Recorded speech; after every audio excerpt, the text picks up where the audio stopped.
ফাজাইলে তাবলীগ থেকে। বিসমিল্লাহির রহমানির রহিম। সাধারণ লোকদের অধিকাংশ সলা পরামর্শের মধ্যে কোনো খায়ের বরকত নাই, তবে যাহারা দান খয়রাত বা কোনো নেক কাজে কিংবা মানুষের পরস্পর সংশোধনের জন্য উৎসাহ প্রদান করে এবং এই তালিম ও তারগিবের জন্য গোপনে চেষ্টা তাদরিব পরামর্শ করে, তাদের পরামর্শের মধ্যে অবশ্যই খায়র বরকত আছে। আর যাহারা ভালো কাজের উৎসাহ প্রদান করে, এই কাজে লোভ লালসা সুনাম অর্জনের উদ্দেশ্য ব্যতীত শুধু আল্লাহর সন্তুষ্টি লাভের জন্য করে, তাহাদিগকে আমি অতি সত্বর বিরাট পুরস্কার দান করিব। সূরা নিসা আয়াত 114। এই আয়াতে আল্লাহ তাআলা সৎ কাজের আহ্বানকারীদের জন্য বিরাট পুরস্কারের ওয়াদা করিয়াছেন। আর স্বয়ং আল্লাহ তাআলা যে পুরস্কারকে বিরাট বলিয়াছেন, উহা কি কোনো সীমারেখা থাকিতে পারে?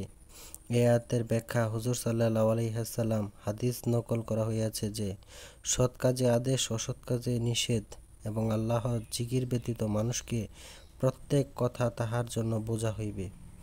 আর বহু হাদিসে হুজুর সাল্লাল্লাহু আলাইহি ওয়াসাল্লাম হইতে বর্ণিত আছে, আমি কি তোমাদেরকে এমন জিনিস বলিয়া দিব না, যাহা নফল নামাজ, রোজা, দান খয়রাত ইত্যাদি হইতে উত্তম? সাহাবায়ে কেরাম রাদিয়াল্লাহু তাআলা আনহু আরজ করিলেন, অবশ্যই বলিয়া দিন। হুজুর সাল্লাল্লাহু আলাইহি ওয়াসাল্লাম এরশাদ ফরমাইলেন, মানুষের মধ্যে পরস্পর ঝগড়া বিবাদ মিটাইয়া দেওয়া, কেননা পরস্পর কলহ নেকিসমূহকে এমনভাবে ধ্বংস করিয়া দেয়, যেমন খুর চুলকে সাফ করিয়া দেয়। পরস্পর কলহ বিবাদ মিটানোর বিষয়ে কোরআন হাদিসে আরও বহু জায়গায় গুরুত্ব আরোপ করা হইয়াছে। সেইগুলো উল্লেখ করা এখানে উদ্দেশ্য নয়।